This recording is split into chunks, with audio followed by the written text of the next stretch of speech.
अस्सलाम वालेकुम students.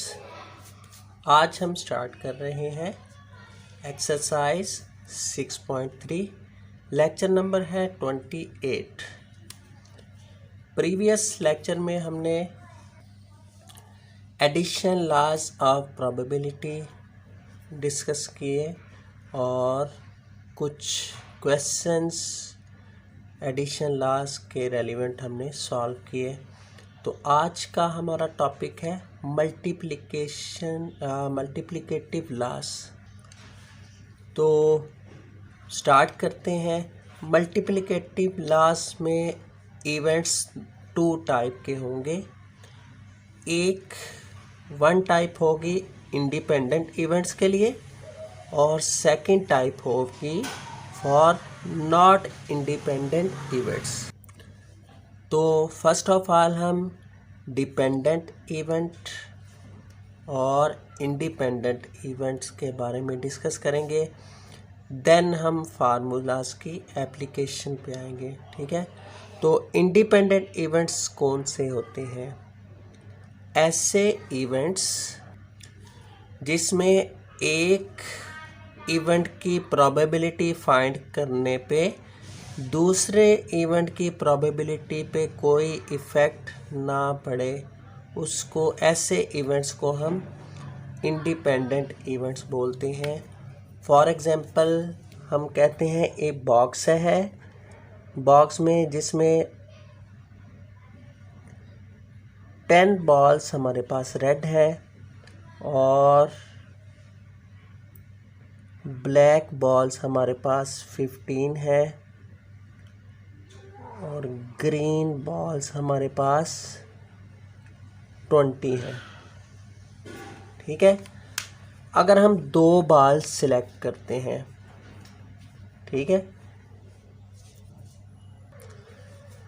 Independent events के लिए मल्टीप्लिकेटिव लॉस के लिए n greater than equal to 2 होगा। मतलब जो सिलेक्शन होगी वो 2 या 2 से ज़्यादा की होगी।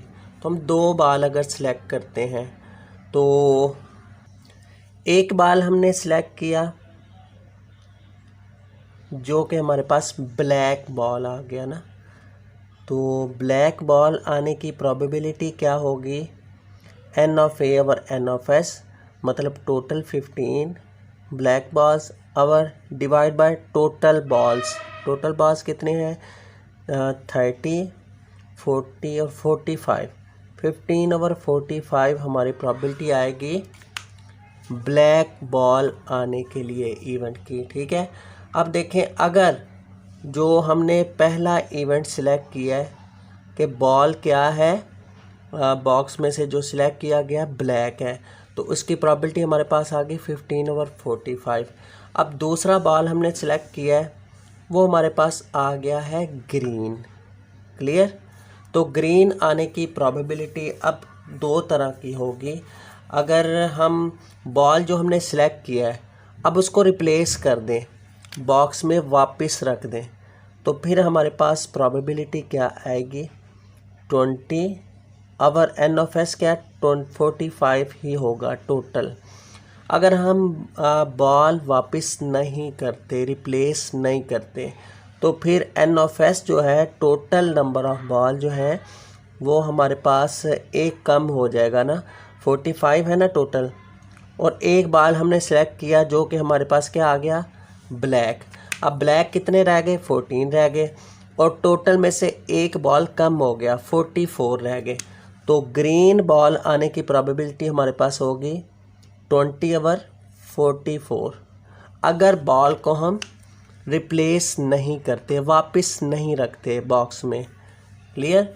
मतलब एक इवेंट में हम कहते हैं कि बॉल हमारे पास आ गया है ब्लैक, दूसरा एक इवेंट है जिसमें हमारे पास बॉल आ गया है ग्रीन।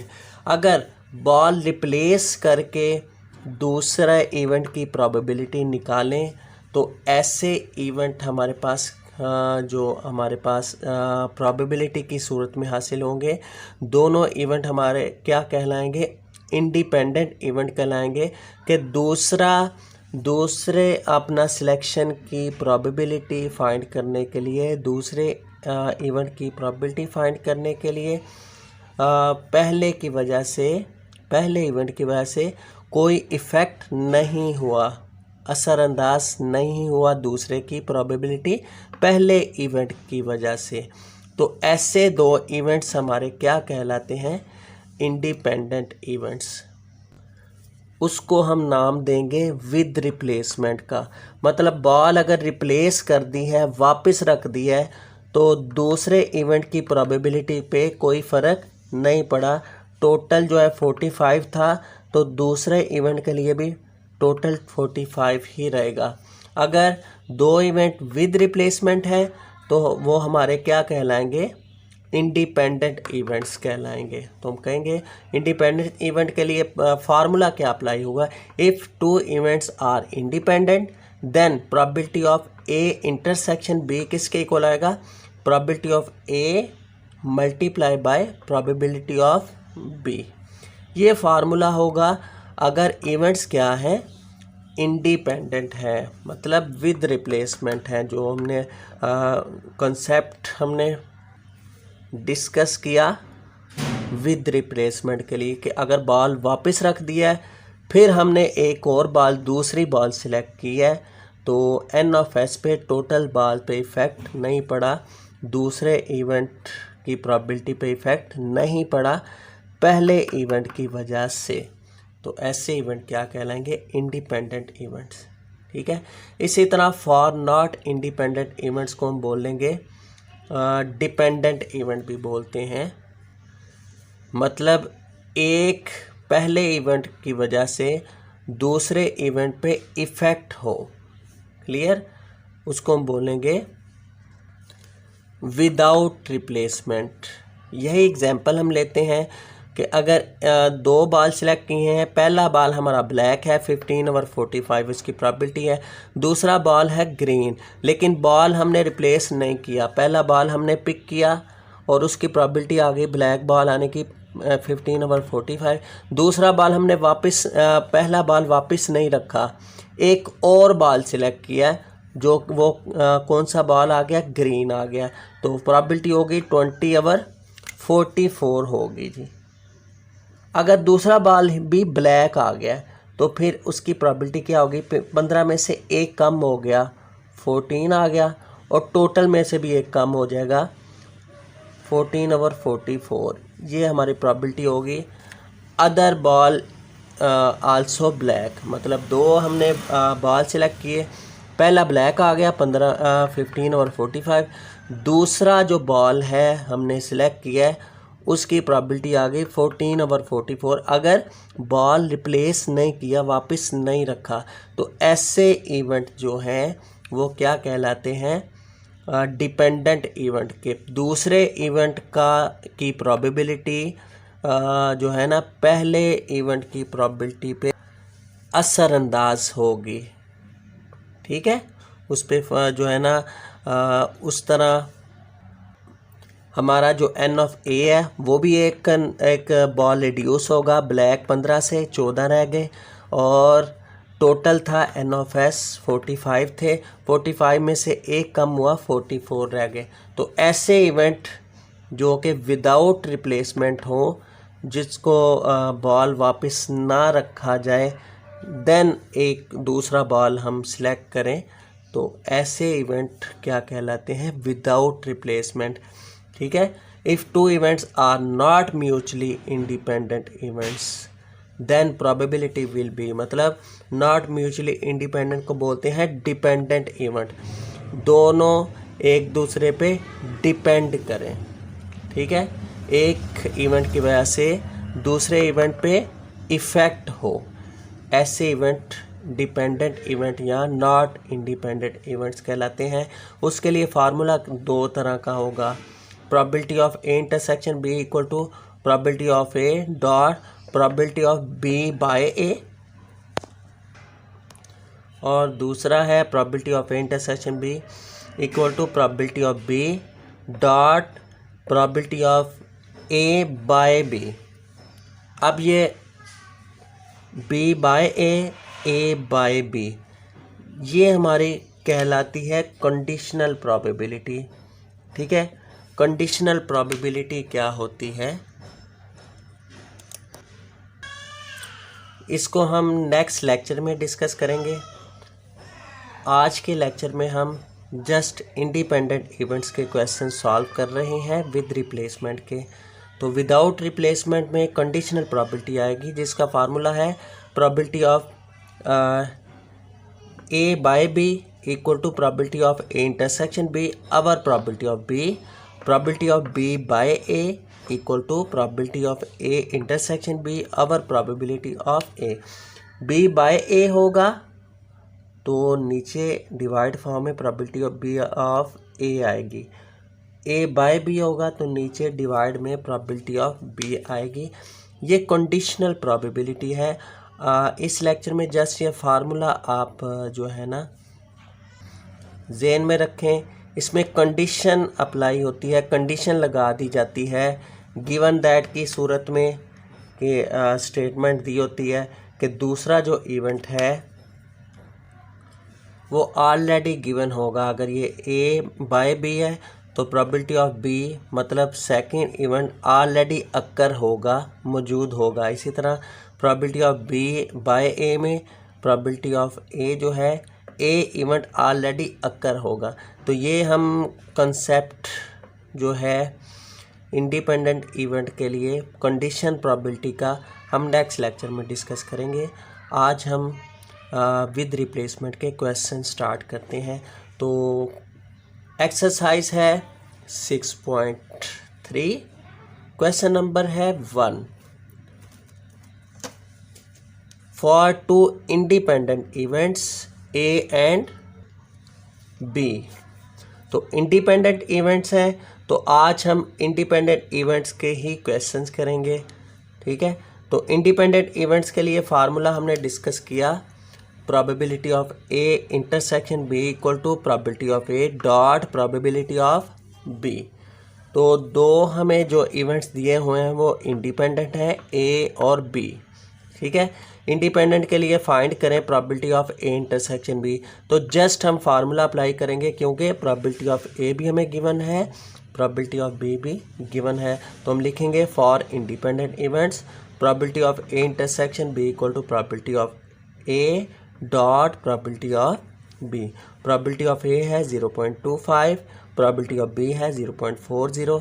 दोनों को मल्टीप्लाई करेंगे तो हमारे पास इंडिपेंडेंट इवेंट्स के लिए probability of A intersection B हासिल हो जाएगा 0.10, ठीक है। क्वेश्चन नंबर 2 भी इसी टाइप का है। नेक्स्ट क्वेश्चन नंबर 3 है, 2 डाइस आर थ्रोन, 2 लूडो के दाने फेंके गए। E1 B event that 6 appears on at least 1 die. अब एक इवेंट है जिसका नाम है E1 है, 6 अपीयर हो कम से कम एक डाई पे। E2 इवेंट है जिसमें 5 अपीयर हो ऑन 1 डाई, एक डाई पे 5 अपीयर हो। ये 2 इवेंट है हमारे। इवेंट्स हम बनाते हैं, उनकी प्रोबेबिलिटीज़ फाइंड करते हैं। उसके बाद थर्ड इवेंट है E1B E3B event that same number appear in the both die. 3 event दिए हुए हैं हमें इधर, E1 E2 E3। तो इन तीनों के बारे में हमने बताना है कि ये तीनों E1 E2 इंडिपेंडेंट है या नहीं है, E2 E3 इंडिपेंडेंट है या नहीं है, E1 और E3 इंडिपेंडेंट इवेंट है या इंडिपेंडेंट नहीं है। तो इंडिपेंडेंट इवेंट होने या ना होने के लिए हमारे पास कंडीशन ये है कि probability of A intersection B का आंसर किसके बराबर आना चाहिए, probability of A dot probability of B. ये इंडिपेंडेंट इवेंट का फार्मूला है। तो हमने क्या करना है, सबसे पहले हम तीनों इवेंट्स की प्रोबेबिलिटी फाइंड करते हैं, इंडिपेंडेंट है या नहीं उसके बाद हम जो है ना प्रूव करेंगे। पहला पार्ट है are E1 and E2 independent, क्या ये दोनों इंडिपेंडेंट है। तो सबसे पहले हम फाइंड करेंगे E1 E2 और E3, तीनों की प्रोबेबिलिटीज़ फाइंड कर लेते हैं। प्रीवियस क्वेश्चन में प्रोबेबिलिटी दी हुई थी, जस्ट हमने probability of A intersection B find किया था। अब इन तीनों इवेंट्स का देखें, 2 लूडो के दाने फेंके तो सैंपल स्पेस हम स्टडी कर चुके हैं। 1 1 1 2 1 3 1 4, फिर 2 1 2 2 3 1 3 2 3 3, इसी तरह 4 1 4 2 आएगा, 4 5 1 5 2 से 5 6 तक, 6 1 6 2 से लेकर 6 6 तक। ये हमने स्टडी कर चुके हैं। 2 लूटों के दाने फेंके तो सैंपल स्पेस क्या बनता है, और एन ऑफ एस क्या आएगा 36। ये हमारा सैंपल स्पेस आ गया।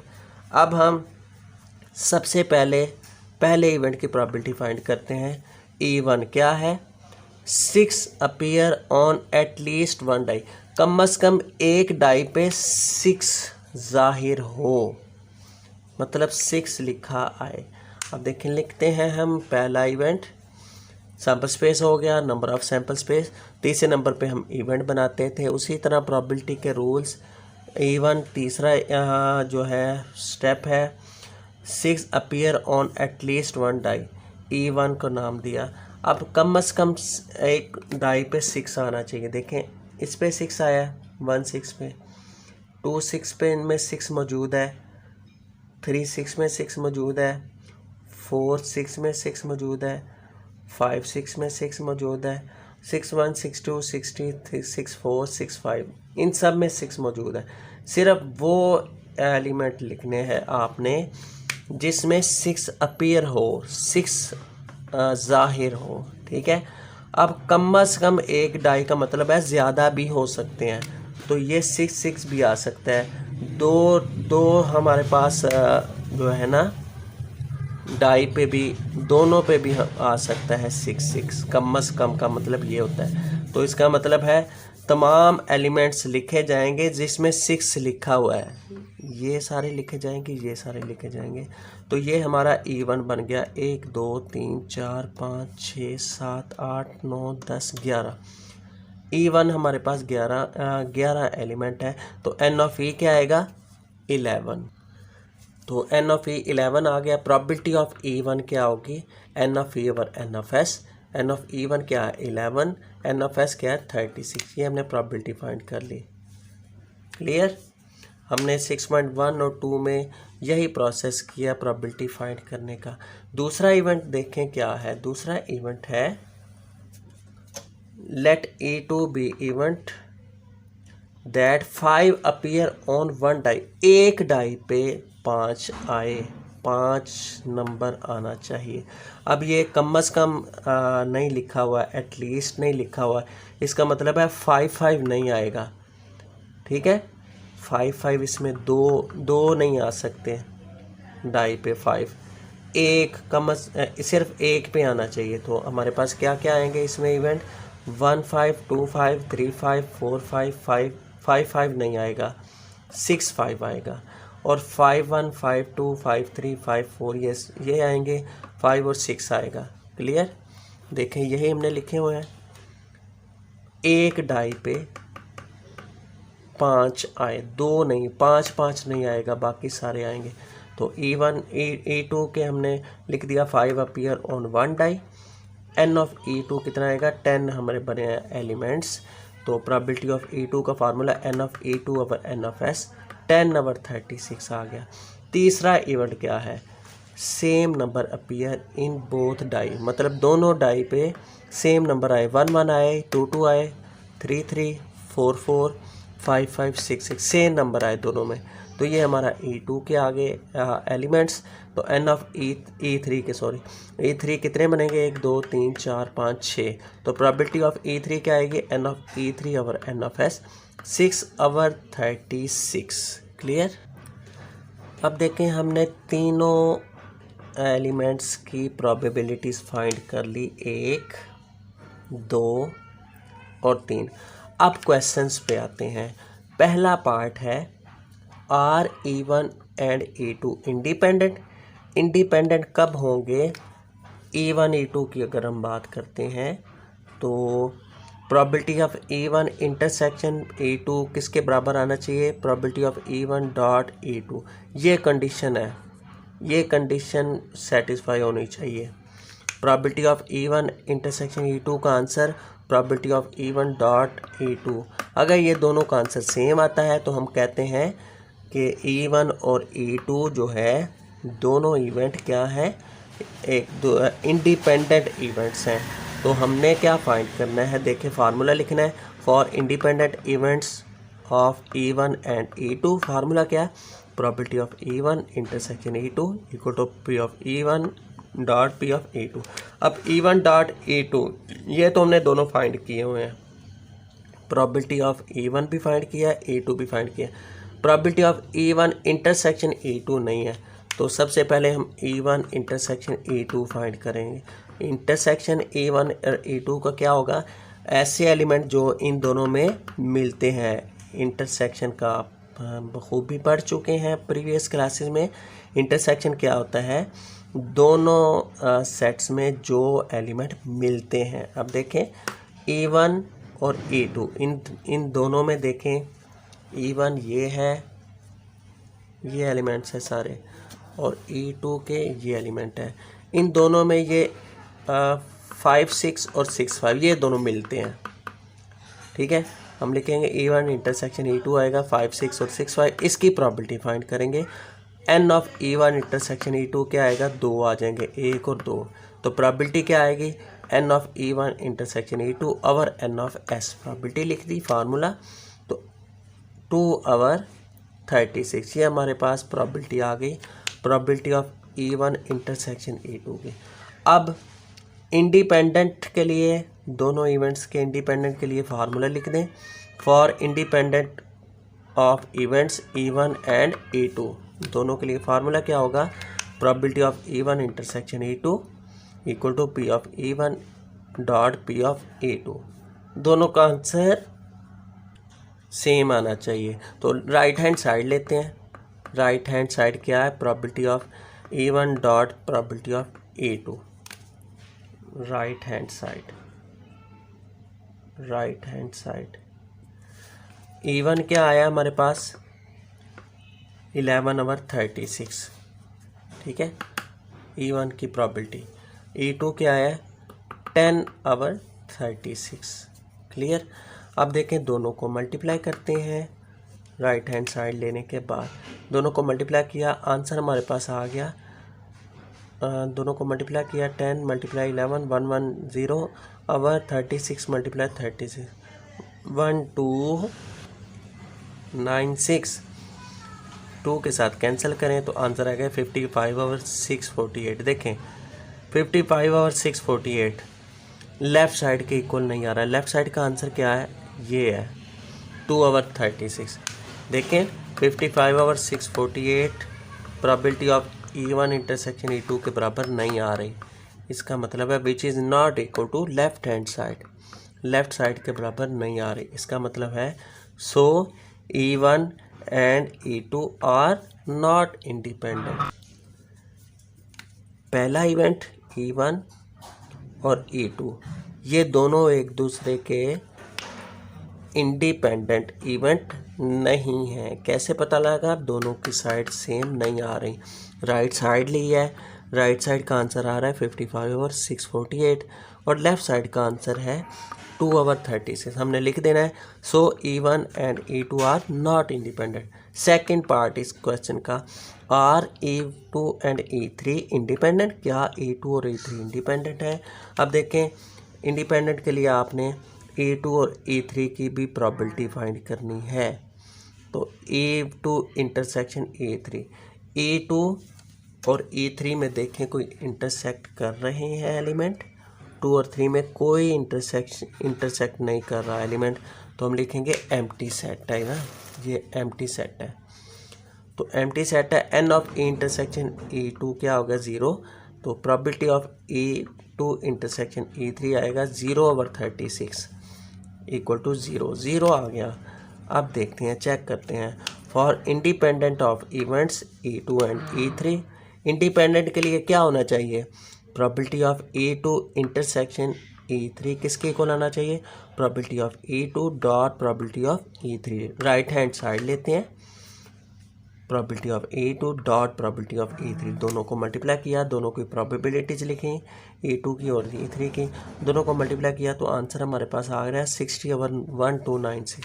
ये लेफ़्ट साइड के आंसर के बराबर नहीं आ रहा। लेफ़्ट साइड का आंसर क्या था, 0 ओवर 36 का ठीक है, तो इसका मतलब है कि सेकंड पार्ट भी E2 और E3 ये इन दोनों के आंसर भी सेम एक दूसरे के नहीं आ रहे, तो हम लिखेंगे so E2 and E3 are not independent. इसी तरह थर्ड पार्ट भी आपने कर लेना है। थर्ड पार्ट में है E1 एंड E3 इंडिपेंडेंट, ये प्रूव करना है। Are E1 and E3 independent. क्या E1 और E3 इंडिपेंडेंट है? तो E1 E2 E3 की प्रोबेबिलिटी तो हमने फाइंड की हुई है।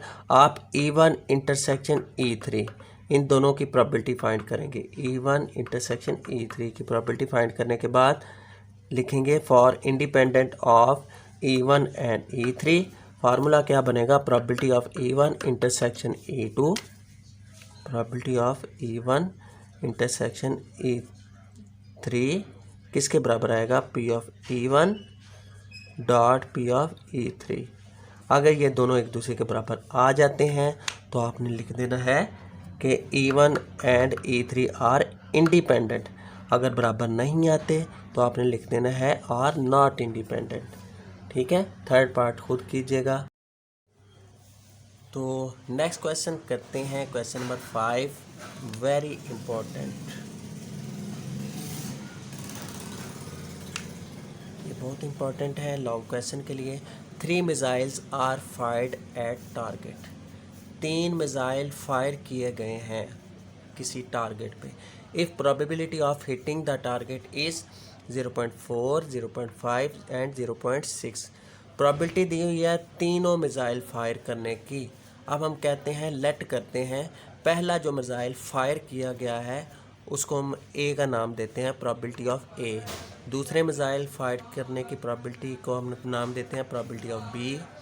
तीसरे को हम नाम देते हैं probability of C. Probability of A, probability of B, probability of C, ये हमने नाम दे दिया 3 मिसाइल्स और उनकी प्रोबेबिलिटीज़ का। If missiles are fired independently, 3 missile independently fire किए गए हैं, मतलब ये इंडिपेंडेंट इवेंट्स हैं। तो फार्मूला आपका इंडिपेंडेंट इवेंट्स का यूज़ होगा, मतलब पहला फार्मूला जो आज हम टॉपिक डिस्कस कर रहे हैं। ठीक है, डिपेंडेंट इवेंट का जिसमें कंडीशनल प्रोबेबिलिटी है वो हम नेक्स्ट लेक्चर में डिस्कस करेंगे। ठीक है, what is probability that all missiles hit the target. तीनों मिसाइल टारगेट पे हिट हो गए हैं, मतलब पहला मिसाइल भी टारगेट पे हिट हो गया और दूसरा भी और तीसरा भी। फार्मूला क्या आएगा? Probability of A hit the target and intersection and के जुमरे में आएगा एंड बी भी हिट हो गया है टारगेट पे एंड तीसरा भी हिट हो गया टारगेट पे। तो इंडिपेंडेंट इवेंट है, फार्मूला इस तरह लिखा जाएगा probability of A dot probability of B dot probability of C. तो तीनों मिसाइल्स हिट होने की प्रोबेबिलिटी जो है फार्मूला हमने लिख दिया, probability of A dot probability of B dot probability of C. और ये फार्मूला इस तरह क्यों अप्लाई किया गया कि मिसाइल जो फायर किए गए हैं वो इंडिपेंडेंटली हैं, मतलब हमारे इवेंट क्या है? इंडिपेंडेंट है। तो फार्मूला इस तरह होगा। तो तीनों को मल्टीप्लाई कर देंगे, 0.4 dot 0.5 probability, probability of C 0.6, तीनों को मल्टीप्लाई किया तो आंसर आ गया all missiles hit the target 0.12। Next part है all missiles are not hit the target. तीनों मिसाइल टारगेट पे हिट नहीं हुए। ठीक है, तो ये प्रोबेबिलिटी हमें दी हुई है हिट होने की टारगेट पे। अब इसका मतलब है कि हमें तीनों मिसाइल्स की हिट ना होने की प्रोबेबिलिटी भी हमने फाइंड करनी है कि टारगेट पे हिट ना किए जाएं। उसके लिए हमने जब अपोजिट डायरेक्शन में प्रोबेबिलिटी फाइंड करनी होगी इवेंट की, तो फार्मूला कुछ इस तरह होगा, प्रोबेबिलिटी ऑफ ए ए है हिट होने की प्रॉबिलिटी और ए बार जो है वो हिट ना होने की प्रॉबिलिटी होगी। ठीक है, तो इसका फार्मूला होगा 1 माइनस प्रॉबिलिटी ऑफ ए, ये याद रखिएगा। और बी मिसाइल जो है वो हिट होने की प्रॉबिलिटी है टारगेट पे 0.5 और हिट ना होने की प्रॉबिलिटी होगी प्रॉबिलिटी ऑफ बी बार जो है वो ये शो ऑफ कर रहा है कि मिसाइल टारगेट पे हिट नहीं हुआ। तो फार्मूला क्या होगा 1 माइनस प्रॉबिलिटी ऑफ बी। इसी तरह प्रॉबिलिटी ऑफ सी बार जो है तीसरा मिसाइल हिट ना किया जो ना हुआ हो टारगेट पे उसकी प्रॉबिलिटी क्या होगी, probability of C bar 1 minus probability of C. इस तरह हम हिट तीनों मिसाइल्स हिट ना होने की प्रॉबिलिटीज़ फाइंड करेंगे। 1 minus P of A 1 minus 0.4 किसके इक्वल आएगा 0.6। 1 minus P of B 1 minus P of B किसके इक्वल आएगा probability of B bar second missile hit ना होने की probability 1 minus 0.5 0.5 1 minus 0.6 probability of C 0.4। ये हमें तीनों जो है प्रॉबिलिटीज़ हासिल हुई हैं हिट ना होने की 0.6 0.5 0.4। अब हमने फाइंड करना है all missile not hit the target. तो नॉट हिट द टारगेट के लिए आएगा प्रॉबिलिटी ऑफ ए भी हिट नहीं किया एंड बी भी हिट नहीं किया एंड सी भी हिट नहीं किया। तो फार्मूला बनेगा probability of A bar dot probability of B bar dot probability of C bar. तीनों की प्रोबेबिलिटीज़ लिखेंगे और तीनों को मल्टीप्लाई कर देंगे, आंसर आएगा 0.12 ही आएगा। थर्ड पार्ट अगर हम इस तरह लिखते हैं exactly 1 missile hit the target. तो ये दो कंडीशन दी हुई हैं क्वेश्चन में, क्वेश्चन नंबर 5 में। अगर कंडीशन इस तरह आ जाती है कि एक मिसाइल हिट द टारगेट किया जाए तो इसका भी हम प्रोसेस डिस्कस कर लेते हैं। एग्जैक्टली 1 मिसाइल अगर हिट करे, मतलब एग्जैक्टली 1 का मतलब है या तो ए हिट करे और बी ना करे और सी भी ना करे, या ऐसे भी हो सकता है कि बी हिट करे और ए हिट ना करे और सी हिट ना करे, या ऐसे भी हो सकता है 1 मिसाइल एग्जैक्टली 1 मिसाइल में कि ए और बी ये दोनों हिट ना करें तीसरा हिट कर जाए। एग्जैक्टली 1 का मतलब ये है। तो या आता है ना या और आए, और की हमने कंडीशन पढ़ी है प्रीवियस लेक्चर में, ऐड का साइन लगाते हैं। ठीक है, तो हम लिखेंगे, देखें एग्जैक्टली 1 में प्रोबेबिलिटी ऑफ ए हिट कर गया एंड बी नहीं किया एंड सी नहीं किया, या की जगह हमने प्लस लिख दिया। और या ऐसे हो सकता है ए हिट नहीं किया, बी हिट कर गया, ए भी नहीं किया और सी भी नहीं किया, या ऐसे हो सकता है ए भी हिट नहीं किया, बी भी हिट नहीं किया, सी हिट कर गया। एग्जैक्टली 1 मिसाइल की ये कंडीशंस बनेगी प्रोबेबिलिटीज़ की। अब नेक्स्ट हमने फार्मूला इसका बनाना है। फार्मूला कैसे बनेगा, probability of A dot probability of B bar dot probability of C bar plus probability of A bar dot probability of B dot probability of C bar plus probability of A bar dot probability of B bar dot probability of C. आगे इसको आपने खुद ही इनकी values put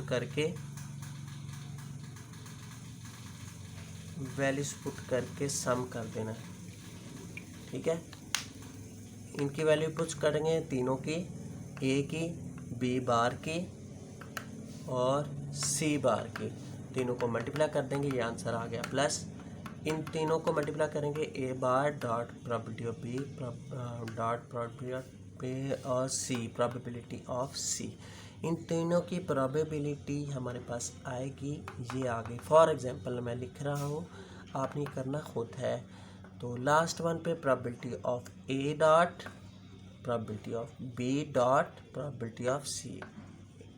ए bar क्या है, A bar की probability है 0.6 dot probability of B bar की है 0.5, प्रोबेबिलिटी ऑफ सी क्या है 0.6।